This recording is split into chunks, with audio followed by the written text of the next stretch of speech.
J'ai fait une bombe puante et je l'ai jetée dans le jardin de nos voisins. C'est quoi cette odeur? Ça pue encore plus que tes chaussettes! Depuis que je suis gamine, j'ai toujours été du genre à faire des farces. Et j'adorais troller tout le monde. Bien sûr, mes parents en souffraient le plus. Pendant que toutes les autres filles jouaient avec des poupées, je transformais notre cour en champ de mine. Qu'est-ce que j'ai fait pour mériter ça? Un jour, j'ai mis la main sur une fausse moustache et j'ai tout de suite eu une nouvelle idée de farce. J'ai mis de la mousse sur mon visage avec la crème à raser de papa et j'ai pris son rasoir. Oh mon Dieu, tu te rases? J'ai lavé la mousse et maman m'a vue dans toute ma gloire.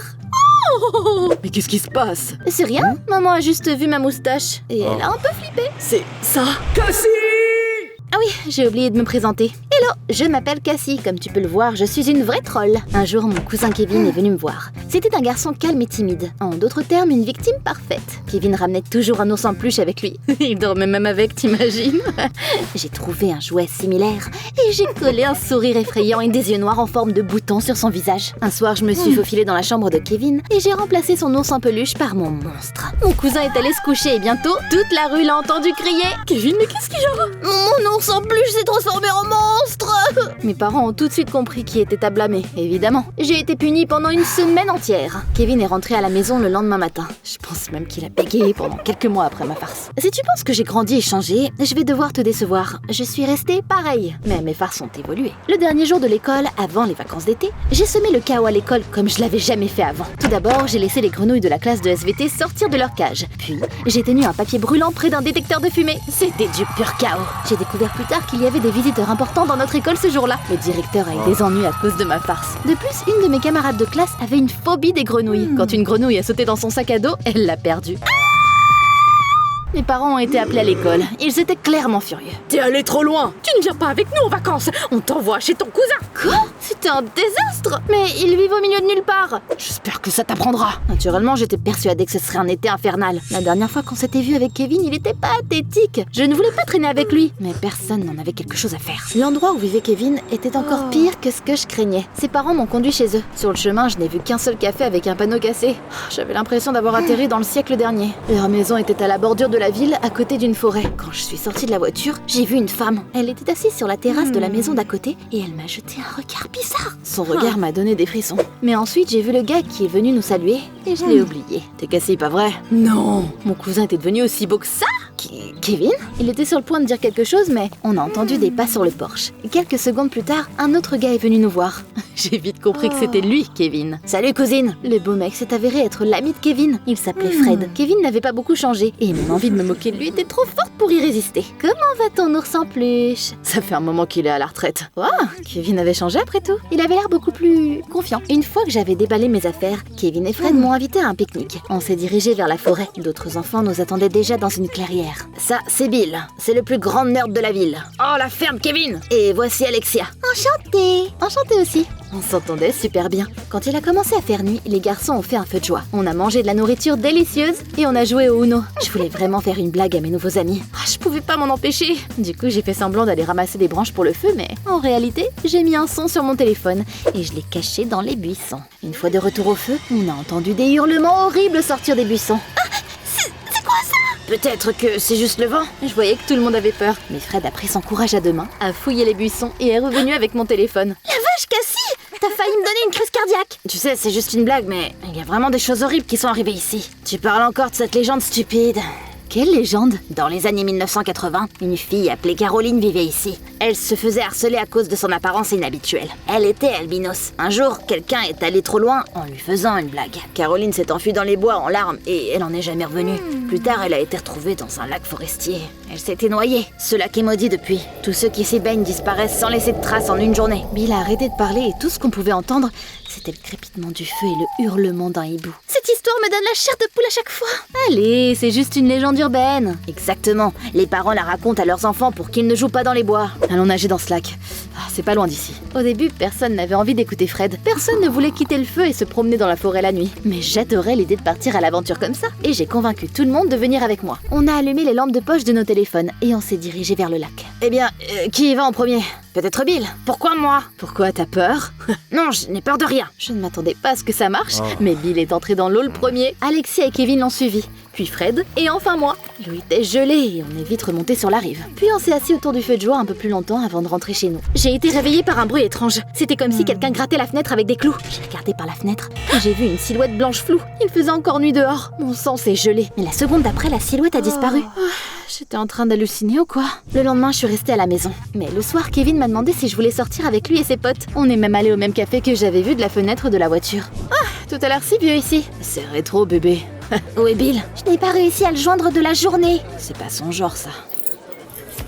C'était quoi ça? Ça doit être encore des problèmes avec les câbles. Ça fait une éternité que l'électricien doit passer. On était tous effrayés à cause de Bill. Et on l'a rappelé. Au début, personne n'a répondu, puis on a entendu que le numéro n'était pas disponible. Kevin a suggéré qu'on aille chez Bill. Quand on est arrivé, ses parents ont dit qu'ils ne l'avaient pas vu rentrer à la maison. Il n'est jamais parti de la maison comme ça avant. Si Bill ne revient pas demain, on ira voir la police. Même si je connaissais Bill que depuis une journée, je m'inquiétais quand même pour lui. Kevin et moi sommes rentrés chez nous de mauvaise humeur. On était presque arrivés quand j'ai remarqué que notre voisine me regardait encore bizarrement. C'est qui elle? Madame Brown. Elle travaille dans une école locale. Pourquoi elle me regardait comme ça? Le lendemain matin, les parents de Kevin sont partis quelques jours. La maison était à nous. Le matin, on est parti se promener dans la forêt. Puis, qu'est-ce qu'il y a dans l'herbe là? C'est le téléphone de Bill. On l'a tout de suite apporté à ses parents. Mais il n'est toujours pas revenu.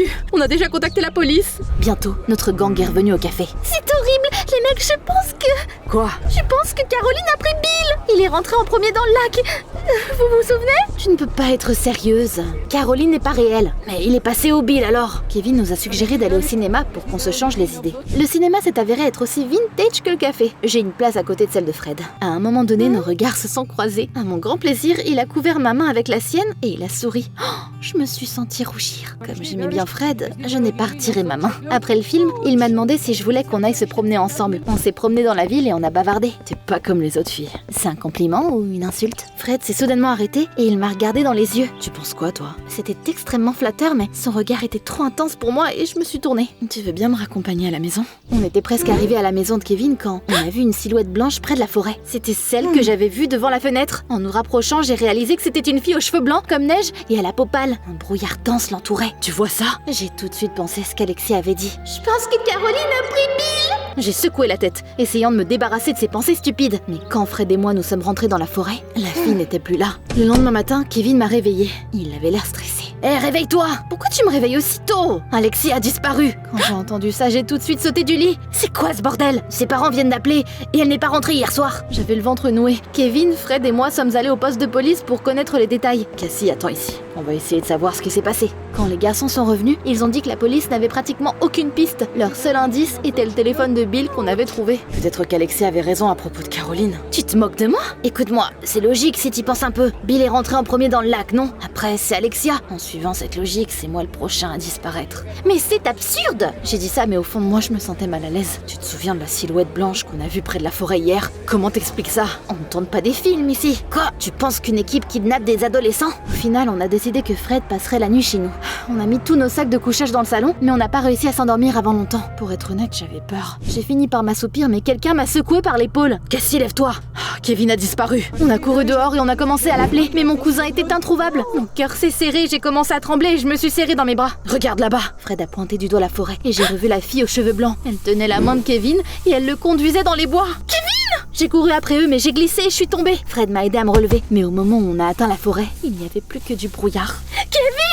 Mec, c'est pas drôle! J'aurais aimé être coincée dans un cauchemar, mais c'était bien trop réel. Fred a mis un bras autour de mes épaules et m'a ramenée dans la maison. Le lendemain matin, j'ai appelé Kevin et ses parents, mais aucun d'eux n'a répondu au téléphone. On va voir la police. Ils ne vont pas nous aider. Si Caroline est réelle, on doit l'arrêter nous-mêmes. Je croyais pas aux histoires d'horreur, mais je n'avais pas d'autre idée, alors on est allé à la bibliothèque et on a fouillé dans les archives de la ville. Il doit y avoir des infos sur tous les habitants de la ville ici. On est resté des heures dans la bibliothèque, mais on n'a rien trouvé d'utile. Fred est resté chez moi cette nuit-là. Quand on est rentré à la maison, on a pris des plats à emporter et on a mis un film drôle. Fred a essayé de me remonter le moral et ça a marché. Bientôt, je me suis sentie mieux. Mais là... Ne t'inquiète pas, c'est juste un problème de courant. Fred s'est rapproché de moi et il a mis ma tête sur son épaule. Je ne laisserai personne te faire du mal. Je me sentais protégée. On a décidé de rester réveillés toute la nuit, mais j'ai encore fini par m'endormir. Pour la première fois ces derniers jours, j'ai réussi à passer une bonne nuit de sommeil. Quand je me suis réveillée le matin, je me suis étirée et... Où était Fred? Mon cœur a recommencé à s'emballer. Fred? T'es où? J'ai couru dans la cour paniquée et j'ai crié à nouveau. Fred n'est pas apparu et il n'a pas non plus répondu à son téléphone. Il était rentré chez lui. Je connaissais pas son adresse et je pouvais pas aller vérifier. De toute façon, Fred ne m'aurait pas fait ça. Je savais pas quoi faire. Mais Madame Brown m'a appelée. Elle m'a fait signe depuis la terrasse. Ça va? Je doutais qu'elle puisse m'aider, mais j'avais vraiment besoin de parler à quelqu'un alors. Je lui ai raconté tout ce qui s'était passé. J'ai connu Caroline il y a des années. Les autres enfants la harcelaient et lui faisaient constamment des blagues. Caroline a beaucoup souffert. Un jour, elle est allée dans les bois et elle n'est jamais revenue. Alors, vous dites que la légende est réelle? Toutes les légendes ont un fond de vérité. Je pense que tu devrais aller au lac et t'excuser auprès de Caroline au nom de tous ceux qui lui ont fait du mal. Peut-être que tes amis reviendront à ce moment-là. Je pensais pas que ça marcherait, mais j'ai décidé d'essayer. Au moins, je ferai quelque chose. Madame Brown est venue avec moi. Quand on est arrivé au lac, j'ai regardé l'eau. Je me suis sentie désolée pour Caroline. Je me suis soudainement rendu compte qu'elle avait été harcelée par des enfants comme moi. Je ne pensais jamais aux sentiments des gens quand je leur faisais des blagues. Mes parents, mes voisins, camarades de classe qui avaient une phobie des grenouilles. Je suis désolée, Caroline. Et tout le monde aussi, je suis vraiment désolée. Soudainement, un brouillard blanc est apparu sur l'autre rive.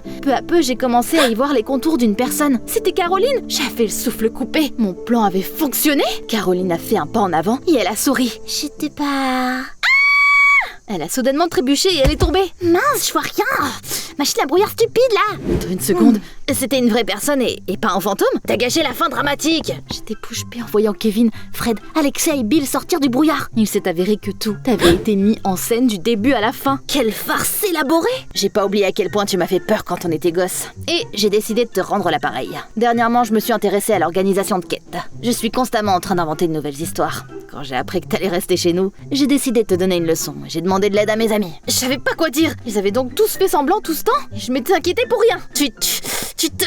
Ne sois pas énervée contre eux, Cassie. Je suis la psychologue de l'école et je me suis assurée qu'ils n'aillent pas trop loin. Maintenant, tu as ressenti la même chose que tes victimes et tu as compris que tu dois penser aux sentiments des autres, n'est-ce pas? Je voulais dire non, mais ça aurait été un mensonge. Bien sûr, j'étais furieuse, mais je me suis vite calmée. Maintenant que j'y pensais, c'était une super farce. Ce soir-là, on est allé dans un café et on a rigolé de ces derniers jours. La partie la plus difficile de tout le plan était de convaincre mes parents de jouer le jeu. C'était pas facile non plus de faire genre qu'on avait parlé aux flics. J'ai dû faire semblant d'être un fantôme. C'était génial.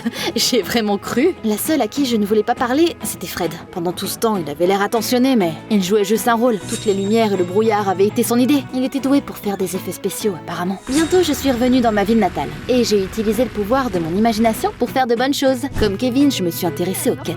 On s'appelait souvent et on discutait de nouvelles idées. Mes quêtes sont vite devenues les meilleures de la ville. Papa et maman étaient enfin fiers de moi. Malheureusement, je ne pouvais pas sortir avec Kevin et ses amis parce que j'arrivais pas à oublier Fred. Jusqu'au jour où Kevin m'a donné ton adresse. Je me suis dit que les fleurs étaient trop ringardes pour une fille comme toi. On peut recommencer. J'ai fixé le bouquet de grenouilles au chocolat et j'ai pas pu m'empêcher de sourire. D'accord, rentre. Juste, ne joue plus avec les lumières.